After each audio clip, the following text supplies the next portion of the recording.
In November 2024, my wife and I stood inches from one of the most significant biblical archaeological discoveries ever made.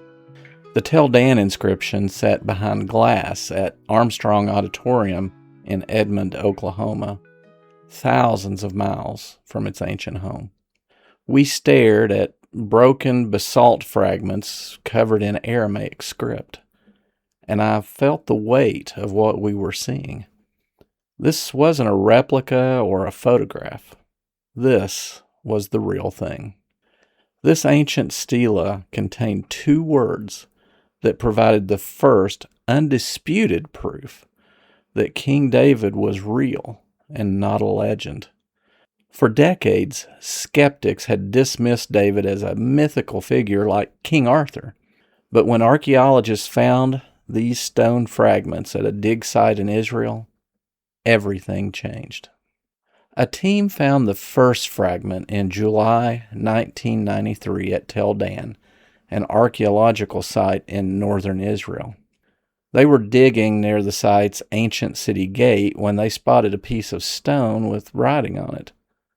Archaeologist Avraham Biran and epigrapher Joseph Nave recognized its significance immediately, and they published their findings together.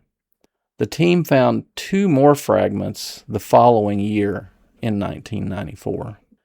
Someone had broken the original stela and reused the pieces as building materials centuries ago.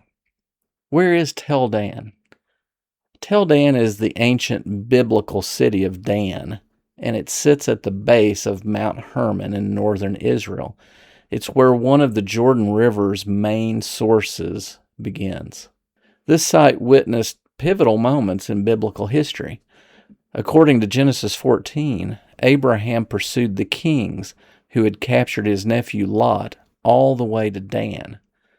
Later, after Solomon's kingdom split in two, King Jeroboam established a rival worship center at Dan. You can read about that in 1 Kings 12. He set up a golden calf there and another one in the south at Bethel. These were to keep the northern Israelites from traveling to Jerusalem's temple. What is a stela?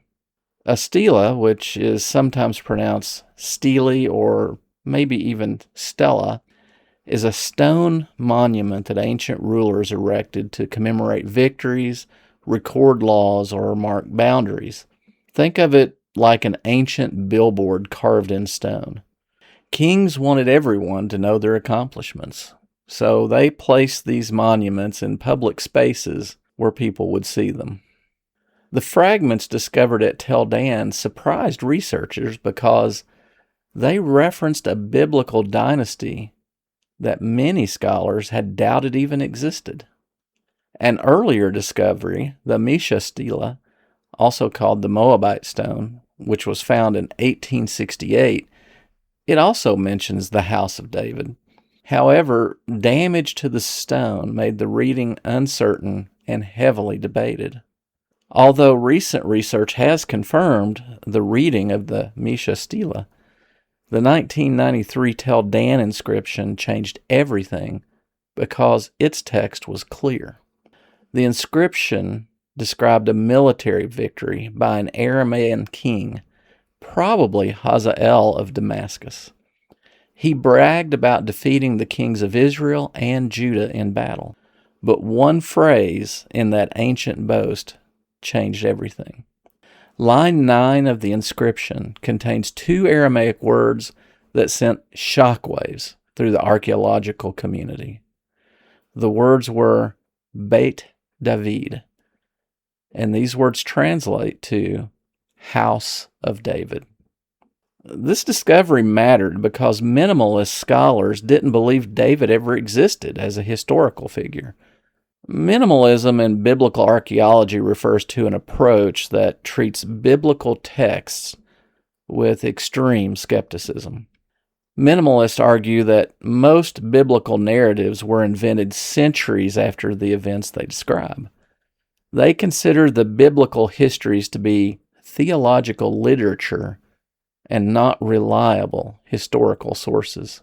Many minimalists had relegated David to the realm of legend, a King Arthur type figure whose stories inspired later generations. The problem was there was no undisputed inscription from David's era or shortly after which mentioned him by name. We had the biblical texts, but critics dismissed those as biased religious documents. Without external confirmation, minimalists argued that David was either entirely fictional or perhaps a minor chieftain whose reputation grew wildly over time. But the Tel Dan inscription changed that conversation with one simple phrase. The House of David wasn't a reference to a legendary hero or a mythical founder. The phrase described a real ruling dynasty that Israel's enemies recognized and fought against. An Aramean king used this designation to describe the kingdom of Judah and its royal line. He wasn't recording folklore or repeating religious propaganda. He was documenting a military campaign against an actual political entity. For historians, the inscription provided the first undisputed extra-biblical mention of Israel's most famous king. It confirmed that David wasn't just a theological construct, but a figure significant enough that neighboring kingdoms remembered him. The discovery reminded scholars that absence of evidence isn't evidence of absence. Just because we haven't found something doesn't mean it never existed. The Tel Dan inscription showed that the biblical text documented real people and real events.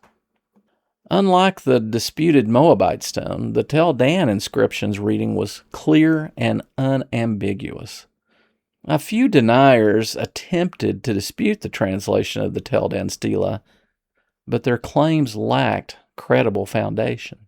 The context, grammar, and parallel usage of house of constructions for dynasties throughout the ancient Near East all confirmed the reading.